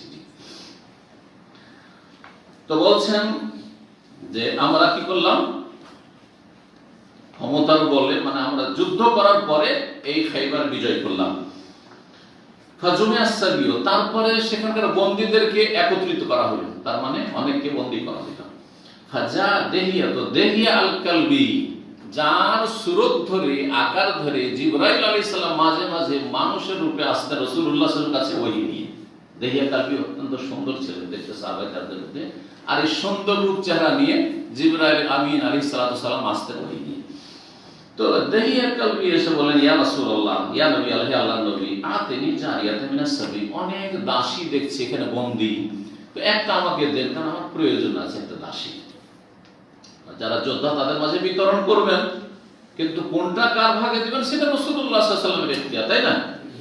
কিন্তু উনি প্রথম খানিক চাইলেন, প্রথমে চাইলেন তো ঠিক আছে তুমি এটা নিয়ে যাও, একটি দেন আমাকে বন্দী হতে দাসী। কালা ইযহাব, তাকে ইখতিয়ার দিয়ে দিলেন, কি বললেন, ফাখুদ জারিয়া, যাও, অনেক বন্দী আছে, দাসী আছে, তার একটা তুমি নিয়ে নাও। এইবারে তাকে পুরোপুরি অপশন দিয়ে দেওয়া হলো, স্বাধীনতা, তুমি একটা সেখান থেকে নিয়ে নাও, যে কোনো একটা। সে দেখে সবচেয়ে সুন্দরী যেটা এবং সবচেয়ে প্রভাবশালী, আর খাইবারের যে বনু নাজির আর বনু কুরাইজা দুটো ইহুদি গোত্র, এদের নেতা এই সাফিয়া রাদিয়াল্লাহু তাআলা বাবা, তিনি ছিলেন নেতা হুয়াই বিন আখতাব। হুয়াই বিন আখতাব ইহুদিদের বড় নেতা, সরদার, মানে আজকালকার রাষ্ট্রপতি, আজকালকার প্রধানমন্ত্রী, ওর মেয়ে, বুঝা গেছে না? তখন গোত্রীয় শাসন ছিল। ও এটাকে নিয়ে নিয়েছে, সাফিয়া বিনতে হুয়াই বিন আখতাব, ওর বাপের নাম, তার বাপের নাম ছিল হুয়াই বিন আখতাব আল ইহুদি। ফাজা রাজুলান নবী সাল্লাল্লাহু আলাইহি ওয়াসাল্লাম, জনৈক ব্যক্তি নবী সাল্লাল্লাহু আলাইহি ওয়াসাল্লামের কাছে আসলো। যখন দেহিয়াকে দেখেছি, আরে সরদার নেতার মেয়ে এই দেহিয়ার কাছে, একটা সাধারণ মানুষের কাছে, না আবু বকরের কাছে, না ওমরের কাছে, না উসমানের কাছে, না রাসূলুল্লাহর কাছে, এটা কেমন কথা হবে? এটা তো শোভা পায় না, বেমানান হয়ে যায়, তাই না?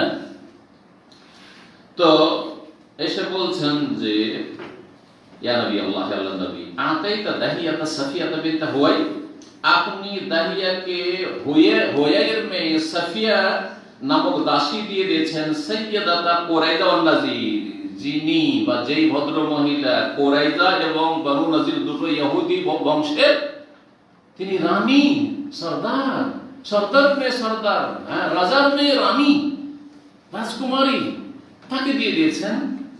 লা তাসলুহু ইল্লা লাকা, সেটা আপনার ছাড়া কারো জন্য শোভা পায় না। এই মেয়ে, এই দাসী আপনার ছাড়া কারো জন্য মানানসই নাই, উপযোগী নাই, উচিত হবে না মনে হচ্ছে। কারণ নবী সাল্লাল্লাহু আলাইহি ওয়াসাল্লাম তো জানছেন না, ওহী না হলে তা জানতে পারেন না, বলে গেছে যে এটা নিয়ে নাও। কালা, তখন বললেন নবী সাল্লাল্লাহু আলাইহি ওয়াসাল্লাম, উদউহু বিহা, দেহিয়াকে ডাকো, সাফিয়াকে নিয়ে, ওকে বলো যে ওই যেটা নিয়েছে ওইটা নিয়ে আমার কাছে আসতে বলো। ফাজা বিহা, সাফিয়াকে নিয়ে আসলেন দেহিয়া। ফালাম্মা নাযারা ইলাইহি নবী সাল্লাল্লাহু আলাইহি ওয়াসাল্লাম, দেখলেন মেয়েটিকে যে এটি হচ্ছে এখানকার যে শাসক, এখানকার যে সরদার, নেতা, তার মেয়ে, ভদ্র মহিলা। দেখার পরে বললেন যে, কালা খুদ জারিয়াতুন মিনাস সাবী গায়রাহা, এটি বাদ দিয়ে অন্য কোনো একটি তুমি দাসী নিয়ে নাও, বন্দীদের থেকে অন্য কোনো একটি দাসী নিয়ে নাও। কালা, বর্ণনাকারী বলছেন আনাস রাদিয়াল্লাহু আনহু, ফাআতাকাহু নবী সাল্লাল্লাহু আলাইহি ওয়াসাল্লাম, তারপরে নবী কারীম সাল্লাল্লাহু আলাইহি ওয়াসাল্লাম এই সাফিয়া রাদিয়াল্লাহু তাআলা আনহাকে স্বাধীন করে দিলেন। হয়ে গেছিল কি দাসীতে পরিণত হয়েছে। কারণ জিহাদের ময়দান থেকে যারা এইভাবে আসবে, ইসলামী শরীয়তের বিধান হচ্ছে তারা দাস এবং দাসীতে পরিণত হবে বন্দী হয়ে। কারণ বন্দীদের তো সমস্যার সমাধান লাগবে। আজকাল সমস্যার সমাধান হচ্ছে জেল, তাই না? তারপরে ও জেলে কতজনকে রাখবে? ওর তো একটা ক্যাপাসিটি আছে, 5,000 10,000 রাখবে, তারপর বাকিগুলো কোথায় রাখবে? যদি 50,000 হয়, এর আগে বলে যে 90,000 1 লাখ কোথায় রাখবে, তাই না? আছে ক্যাপাসিটি করতে 1 লাখ করতে পারবে ক্যাপাসিটি। তার সমাধান লাগবে। আর ইসলাম 1400 বছর আগে তখন জেলখানার কল্পনা করা যায় কোথায় আর্থিক অবস্থা যে জেলখানার ব্যবস্থা করা হবে। সুতরাং ইসলাম যে বড় একটা সুন্দর একটা সমাধান দিয়েছে যে এরা যাতে করে মোটামুটি সসম্মানে থাকতে পারে, তাদের যে মানবিক চাহিদা আছে সেটা পূরণ করতে পারে। সুতরাং মনিবের বাড়িতে গিয়ে দাস দাসী হয়ে থাকবে, সেখানে খাওয়া দাওয়া পাবে এবং দাস দাসী মনিবের সংসারের কাজকাম করবে ইত্যাদি ইত্যাদি, যেসব আরো মাসাইল রয়েছে। দাসক অথবা দাসী, অন্য একটি তুমি দাসী নিয়ে নাও বন্দী হতে। তাআলা নবী সাল্লাল্লাহু আলাইহি ওয়াসাল্লাম কি বললেন? স্বাধীন করে দিলেন তাকে। স্বাধীন করার পরে তাজাওয়াজাহা, বিয়ে করলেন। স্বাধীন করে দেয় একটা দাসীকে, এটাই বড় অনুগ্রহ রাসূলুল্লাহ সাল্লাল্লাহু আলাইহি ওয়াসাল্লামের পক্ষ থেকে। কারণ নবী সাল্লাল্লাহু আলাইহি ওয়াসাল্লাম ইচ্ছা করতেন যে ওকে দাসী করে রেখে দিতেন। তাহলে দাসী হলে কি হতো? ওই পণ্যের মতো বিক্রি হতো। ইচ্ছা করলে যে কোনো জায়গায় আপনি বিক্রি করলেন, তারপর আদালত বিক্রি হলো, বিক্রি হতে থাকলো। আর কোনো ব্যক্তি মালিকানা নেই। যখন ব্যক্তি মালিকানা নেই, তার মানে তার ইনকামগুলি সবগুলি মনিবের কাছে যাচ্ছে না। এখন ব্যক্তি মালিকানা আসলে যখন হল, স্বাধীন হয়ে গেল, তো স্বাধীন হয়ে যাওয়াটা বড় একটি সম্মান, জি, দাসত্ব থেকে। তো নবী সাল্লাল্লাহু আলাইহি ওয়াসাল্লাম স্বাধীন করে দেওয়ার পরে বিয়ে করলেন। ফাকাল্লাহু সাবিত, তখন সাবিত বললেন, ইয়া আবু হামজা, ইয়া আবু হামজা। সাবিতুল গুনাহ আবু হামজা, আনাস রাদিয়াল্লাহু তাআলা কুনিয়ত, তাকে বলছেন মা আসদাকাহা। আনাস রাদিয়াল্লাহু তাআলা যেহেতু হাদিস বর্ণনা করছেন যে নবী সাল্লাল্লাহু আলাইহি ওয়াসাল্লাম তাহলে তাকে এই সাফিয়াকে কি মোহর দিয়েছিলেন, মোহরানা কি দিয়েছিলেন? কালা নাফসাহা, ও ও সেই হচ্ছে মোহরদার। হ্যাঁ, আর সে তার স্বাধীনতাই হচ্ছে, তাকে স্বাধীন করে দেওয়া হচ্ছে কি তার মোহর। নাফসাহা আতাকাহা, তাকে স্বাধীন করে দিলেন। স্বাধীন হওয়ার জন্য অনেক সময় পয়সা দিতে হয়। স্বাধীন হওয়ার জন্য অনেক সময় মালিক বলছেন না, আমি এমনি ফিরিয়ে ছাড়বো না, কারণ এটা আমার সম্পদ, এটিতে আমার অনেক কাজ হচ্ছে, তাহলে কি করতে হবে? কিনে নিতে হবে। সেটা একসাথে একেবারে পয়সা দিয়ে হইতে পারে, আবার কিস্তিতে হইতে পারে। জি, এভাবে কেনা বেচা হইতো। তো তা করলেন না, নবী সাল্লাল্লাহু আলাইহি ওয়াসাল্লাম ফিরিয়ে দিয়ে স্বাধীন করে দিত। স্বাধীন করতে যে টাকাটা লাগতো, এটা বড় একটা অঙ্ক। তারপরে তার একটা বড় সম্মান যে স্বাধীন হয়ে গেল। নবী সাল্লাল্লাহু আলাইহি ওয়াসাল্লাম স্বাধীন করে দিলেন, এটি ছিল তার সাদাক মানে মোহর। তারপরে তাকে বিয়ে করেছিলেন। বিয়ে হয়ে গেল। এখন তারপরে বলছে হাত্তা ইযা কান বিত্তারিক, যখন রাস্তায় ছিলেন, খাইবার থেকে মদিনার পথে ফিরে আসছেন যুদ্ধ শেষে, জাহাজাত খালাও উম্মে সুলাইম। উম্মে সুলাইম রাদিয়াল্লাহু তাআলা আনহা, যার নাম ছিল রোমাইসা। ভালো করে শোনেন, তার নাম কি ছিল? রোমাইসা ছিল। আমাদের দেশের মানুষরা এই নামটিকে বিকৃত করে বলে, কি বলে? রমিসা বলে, তাই না? রমিসা বলে না, রমিসা না, রোমাইসা বলবে। হ্যাঁ, যেমন আমাদের দেশের লোকের অনেক নামকে বিকৃত করে। যেমন উমার, উমার বলে না, কি বলে? ওমর, তাই না? আকবর, আকবর, তাই না? হ্যাঁ, তো আর রোমাইসাটা আরো বেশি। আকবর তো যাই হোক একটু গোল করলেন, কিন্তু ওমর, ওমর করলেন, সেখানে জাম্মা দিয়ে ওমর আছে, যাবার আছে। ওর চেয়ে বেশি হচ্ছে রোমাইসাকে রমিসা করে দেওয়া ভুল। তো যাই হোক, রাস্তায় যখন ছিলেন ফেরার পথে, তখন উম্মে সুলাইম রাদিয়াল্লাহু তাআলা আনাসের কিন্তু মা, আনাসের মা, উনি তাকে সাজিয়ে প্রস্তুত করলেন, জাহাজের জন্য রেডি করা। কন্যাকে বা পাত্রীকে কি করলেন? স্বামীর কাছে বাসরে দেওয়ার জন্য সাজিয়ে প্রস্তুত করলেন, সাজালেন। তাহলে বোঝা যাচ্ছে এতে সুন্নাত ইসলামের যে বাসর রাতের আগে কন্যাকে বা পাত্রীকে সাজিয়ে কি করা, বাসর রাতের জন্য প্রস্তুত করা, ঠিক আছে, কিন্তু সেটা যেন অপচয়ের পর্যায়ে না চলে যায়। যেমন আজকাল এক শ্রেণীর লোকেরা করছে, কোথায় যাচ্ছে? ওই কি বিউটি পার্লার, হ্যাঁ, বিউটি পার্লারে যাচ্ছে, আর কত যে অপচয় করেছে, আল্লাহ হেদায়েত দান। তারপরে রাতে নবী করিম সাল্লাল্লাহু আলাইহি সাল্লামের কাছে উপঢৌকন হিসাবে, গিফট হিসাবে পেশ করলেন বাসরের জন্য। বোঝা যাচ্ছে যে রাতে বাসরের জন্য, এমনকি দিনেও যায় যাচ্ছে, প্রয়োজনে দিনেও বাসরের জন্য স্বামীর কাছে পাঠানো যেতে পারে। নতুন বিয়ের পরে যারা বিয়ে করবেন, হ্যাঁ, কোনো অসুবিধা নেই। যদি সম্মতি থাকে মেয়ের পক্ষের, আর আপনার সম্মতি থাকে, তো দিনেও বাসর হইতে পারে, রাতেও বাসর হইতে পারে, যে কোনো সময় হইতে পারে। রাত্রে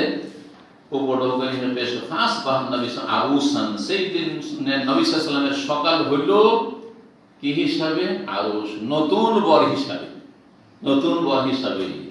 অর্থাৎ বাসর করলে সেই রাতে, বাসর করে সকাল হলো আরুস। তাহলে পুরুষকে বলা হয়, আর আজকালকার আরবিতে আরুস বলছে মেয়েকে, পাত্রীকে, আর আরিস বলছে পাত্রকে, পার্থক্য করে। কিন্তু আরুস দুই ক্ষেত্রে তার প্রয়োগ হতে পারে, মোবালিগা সেরা। ফাকালা, এখন কি করতে হবে? বাসর হইল তো ওলিমা লাগবে। এখন নবী সাল্লাল্লাহু আলাইহি ওয়াসাল্লাম সকালে বলেন, মান কানা ইনদাহু শাইউন ফালিয়াজিবি, কারো কাছে যদি কোনো কিছু থাকে তো নিয়ে আসুন, একটু ওলিমা করি, কিছু নেই তো নিয়ে আসুন সবাই। হ্যাঁ, একটু একটু করে দিলে কিছু হয়ে যাবে এখানে, তারপর সেটা দিয়ে কি হয়ে যাবে? এটা ওলিমা হয়ে যাবে। ফালিয়াজিবি, নিয়ে আসুন।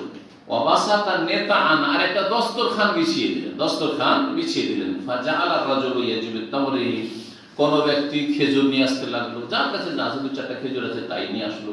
ওয়াজাআলা রাজুলু ইয়াজিবু বিসামনে, আবার কোন মানুষ ঘি নিয়ে আসলো, খেজুর, ঘি। কাল ওয়া আহসিবু কাদ যাকারা সাউইক, আর আমার মনে হচ্ছে যে এরকম বলেছেন যে আবার কোন কোন মানুষের কাছে ছাতু ছিল, ছাতু নিয়ে আসলো, তো ছাতু হইল, আটার কাজ হইল, ঘি হইল, আর খেজুর হইল। এই সব মিলিয়ে জুলিয়ে ঠিক করলেন। তাহলে ফাহাসু হাইসান, হাইস নামক খাবার তৈরি করলেন, মানে এক ধরনের হালুয়া টাইপের, হালুয়া টাইপের, যেমন গুড়ের ক্ষীর আমরা খেতাম, চিনিরও খায় আজকাল, কিন্তু আমরা ছোট করে কি গুড়ের আইখা বুঝেন, মাখিয়ে কি বলেন, আইখা, মাশাআল্লাহ, বুঝছেন। তো আম ভাষায় ক্ষীর, সব ক্ষীর, সব কিছু মিক্স করে। ফাকানাত ওয়ালিমাত রাসূলুল্লাহ, এই ছিল রাসূলুল্লাহ সাল্লাল্লাহু আলাইহি ওয়াসাল্লামের ওয়ালিমা, এই ছিল রাসূলুল্লাহ সাল্লাল্লাহু আলাইহি ওয়াসাল্লামের ওয়ালিমা। আর একটি হাদিস আমরা পড়ব, কারণ আমাদের স্টেশনে পৌঁছতে হবে। 13 নম্বর অধ্যায় বলেন, বাবুন, এই অধ্যায় হচ্ছে ফি কাম তুসাল্লিল মারআতু মিনাস সিয়াম, মহিলারা কয়টি কাপড়ে সালাত আদায় করে। এতক্ষণ তো পুরুষদের জানলাম যে পুরুষদের একটি কাপড়ে সালাত হবে, কিন্তু মহিলাদের জানতে পারিনি। এখন মহিলার মাসলা শুনেন, মহিলার জন্য সালাত আদায় করার ক্ষেত্রে কয়টি কাপড় লাগবে। ওয়াকাল ইকরিমা প্রখ্যাত তাবী বলছেন, লাউ ওয়ারাদ জাসাদাহা ফি সাওবিন জাযা, যদি কোন মহিলা একটি কাপড়ে গোটা শরীর ঢাকতে পারে তো জায়েজ, একটি কাপড়ে সালাত হবে। এত লম্বা কাপড় যে মাথা থেকে শুরু করে, চেহারাগুলো থাকবে, মাথা থেকে শুরু করে মাথার চুল ঢাকা আছে, আর গোটা শরীর ঢাকা একেবারে এখনো পর্যন্ত, তাহলে জায়েজ, তাতে সালাত আদায় করা। এই এরকম জরুরি নয় যে মহিলার জন্য কি হইতে হবে, দুটো কাপড় দিতে হবে অথবা তিনটা হইতে হবে, এরকম কিছু নয়। কিন্তু গোটা শরীর ঢাকা থাকতে হবে, কারণ আল মারআতু আওরা।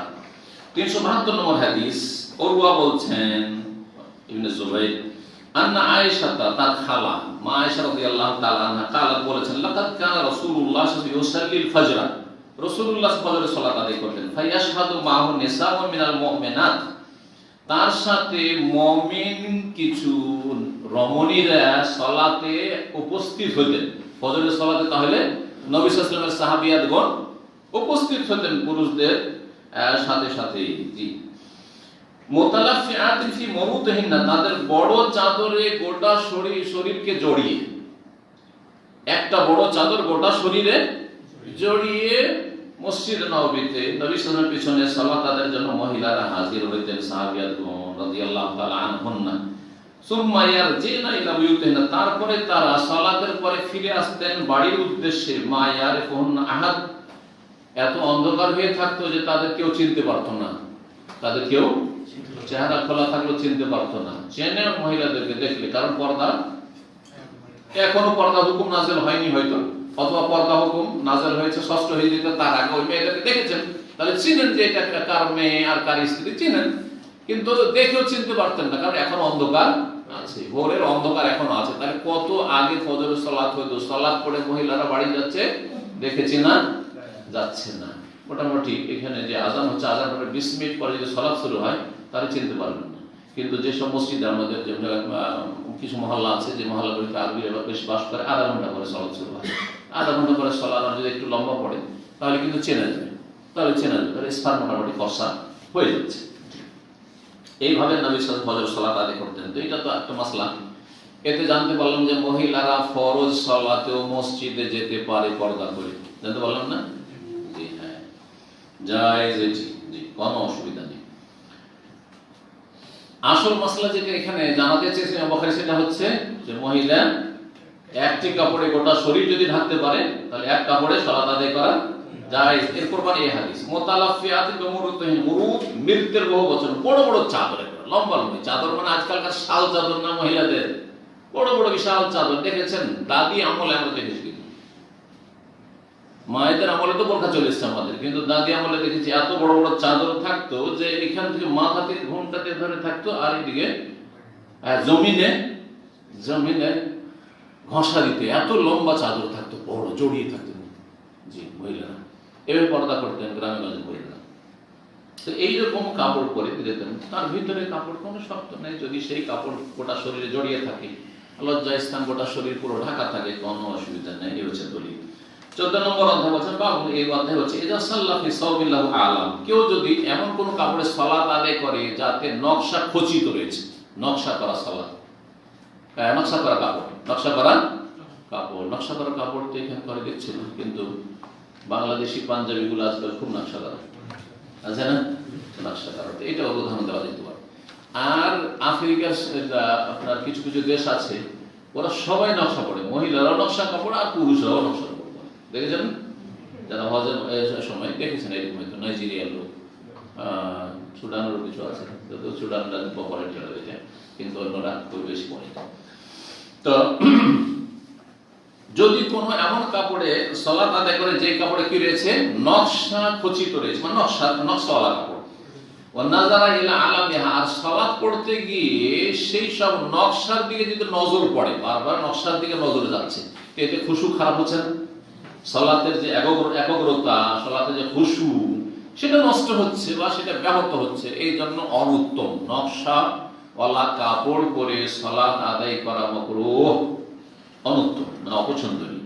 এইরকমই মুসাল্লা, আজকালকার একবারে হাতে নাতে বাস্তব আপনার মাসলা, সেটা হচ্ছে আজকালকার অধিকাংশ মুসাল্লা জায়েজ নামাজগুলি হচ্ছে নকশা খচিত, আর এমন আকর্ষণ নকশা, লাল রং, আকর্ষণীয় রং, আর বিভিন্ন রঙে এমন সাজা আছে, সালাত পড়ছেন, দাঁড়িয়ে আছেন, তা ওইদিকে নজর, রূপবতী ওইদিকে নজর যাচ্ছে, সেজদাতে ওইরকমই নজর যাচ্ছে। এত আকর্ষণীয় কার্পেটে অথবা জায়েজ নামাজের সালাত আদায় করা অপছন্দনীয়, অপছন্দনীয়। এইরকমই সামনে পর্দা, যেমন পর্দা ঝোলা আছে, ঘরের পর্দা, ঘরের পর্দা থাকছে না, অনেক নকশাওয়ালা পর্দা অনেকের বাড়িতে থাকে, আর সালাত আদায় করার সময় ওইদিকে নজর যাচ্ছে, তো এটা অপছন্দনীয়। এই হচ্ছে এই অধ্যায়ের উদ্দেশ্য। 373 নম্বর হাদিস, মা আয়েশা রাদিয়াল্লাহু তাআলা আনহা থেকে বর্ণিত, আন্না রাসূল সাল্লাল্লাহু আলাইহি খামিসাতিল লাহা আলাম, নবী সাল্লাল্লাহু আলাইহি ওয়াসাল্লাম একবার সালাত আদায় করলেন এমন একটি চাদরে যেটাতে নকশা খচিত ছিল। কি ছিল? নকশা ছিল। আলাম, আলামের বহুবচন। ফানাযারা ইলা আলামে নাযরাতান, একবার দৃষ্টি পড়লো, নজর পড়লো সেসব নকশার উপর, নকশার দিকে চলে গেল নজরটা সালাতের অবস্থায়। ফালাম্মান সারাফা, তারপরে যখন সালাম ফিরলেন, কালা বল ইযহাবু বিখামিসাতি হাযিহি ইলা আবি জাহাম, এই আমার নকশা খচিত চাদরটিকে আবু জাহামের কাছে নিয়ে যান। আসল ঘটনাই ছিল যে আবু জাহাম নামক সাহাবী নবী করিম সাল্লাল্লাহু আলাইহি ওয়াসাল্লামকে এইরকম নকশা করা সুন্দর কাপড়, দেখতে খুব সুন্দর ছিল, ওইটি তিনি হাদিয়ে দিয়েছিলেন, গিফট করেছিলেন। ইয়া রাসূলুল্লাহ, এটা আপনার জন্য গিফট। ঠিক আছে, চাদর গ্রহণ করলেন, তাতে কোনো হারাম ছিল না, মানে রেশম ছিল না, কিন্তু একটু নকশা ছিল। কিন্তু সালাত পড়তে গিয়ে একবার নজর পড়তে দেখলেন না, এটা খুশু কি হচ্ছে, ডিস্টার্ব হচ্ছে।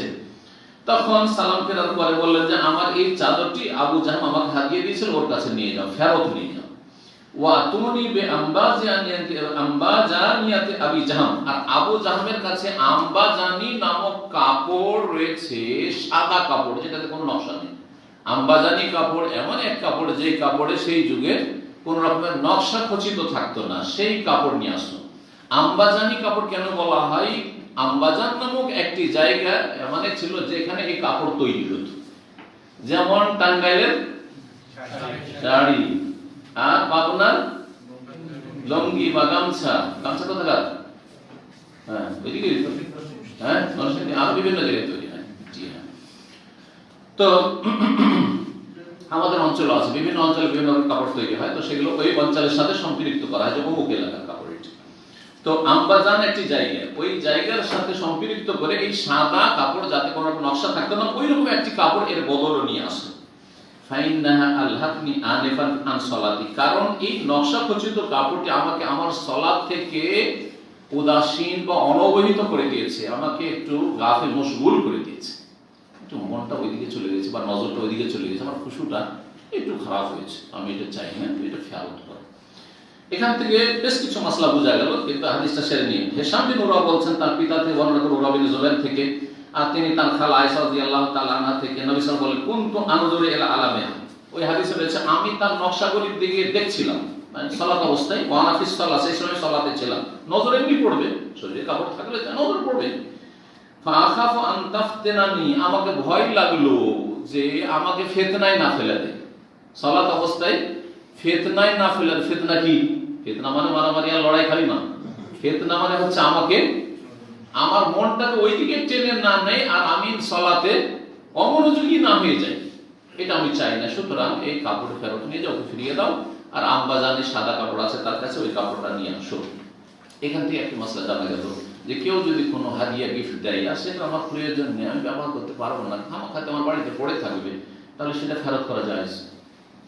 যেমন আমাকে অনেকে বিভিন্ন জায়গায় সেগে ঘড়ি নেন, ঘড়ি করবো কি, আমি আল ফাজর ছাড়া অন্য ঘড়ি ব্যবহার করি না, আমার কাছে অনেক দামি দামি ঘড়ি কেউ গিফট করেছে, বেকার 1-2 বছর 6 মাস পড়ে থেকেছে, তারপরে কাপড় খুঁজেছি কাকে দেবো কাকে দেবো, কাউকে দিয়েছি, যার নসিবে তাকে দিয়েছি, করবোটা ওইসব ঘড়ি, কারণ ওইসব ঘড়িতে আমার ফায়দা তো নেই, টাইম দেখাতো মোবাইল আছে, আজকাল ঘড়ির কোনো প্রয়োজন আছে? একটা প্রয়োজন শুধু আছে, সেটা আমি প্রয়োজন বোধ করি, সেটা হচ্ছে হাতের নাগালে আমি সালাতের টাইম দেখতে পাচ্ছি, আল ফাজর বা আল আসর, এই দুই রকম ঘড়ি, যদিও চাই না ঘড়ি।